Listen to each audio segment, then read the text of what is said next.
یا مخالف اور منافق میں کیا فرق ہے؟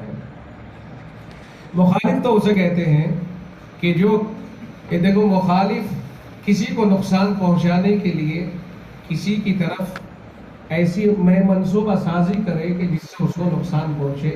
ایک تو مخالف کا یہ کام ہوتا ہے. ایک مخالف ہے کہ مجھے آپ سے اتفاق نہیں مگر میں آپ کو نقصان بھی نہیں پہنچاؤں گا.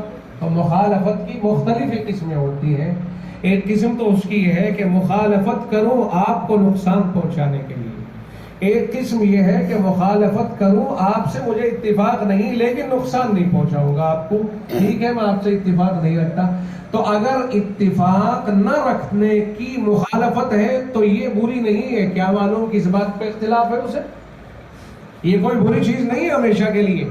مثال کے طور پر مجھے ووٹ دینے کا مسئلہ ہے. دو آدمی کینڈیڈیٹ اٹھے اور میں اس کو ووٹ نہیں دوں گا, میں اس کا مخالف ہوں, تو مجھے گناہ نہیں ملے گا چونکہ میرا چناؤ اور میرا دل اس کی طرف جا رہا ہے. تو اس میں مجھے کوئی گناہ نہیں ہے. اگر ایسا کوئی مخالف ہے تو اس یہ کوئی بری چیز نہیں ہے. دوسری بات آئی اگر کسی کو نقصان پہنچانے کے لیے مخالفت کرتا ہے اس کا مخالف اس لیے ہے کہ اس کو اللہ نے جو نعمت دی کیوں دے دیجی اور یہ اس پہ نہ رہے, اور ہمیشہ اگر اس کو فائدہ پہنچنے کا کوئی موڑ آیا تو میں نے مخالفت کر کے اس کے فائدے کو رکوا دیا. یہ ناجائز ہے اور اس کے اوپر سخت گناہ ہے. یہ تو ہوا مخالف کا مسئلہ. یہ تو عام بات ہو گئی.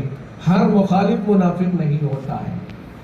اور رہا مسئلہ منافق کا, تو منافق اسے کہتے ہیں.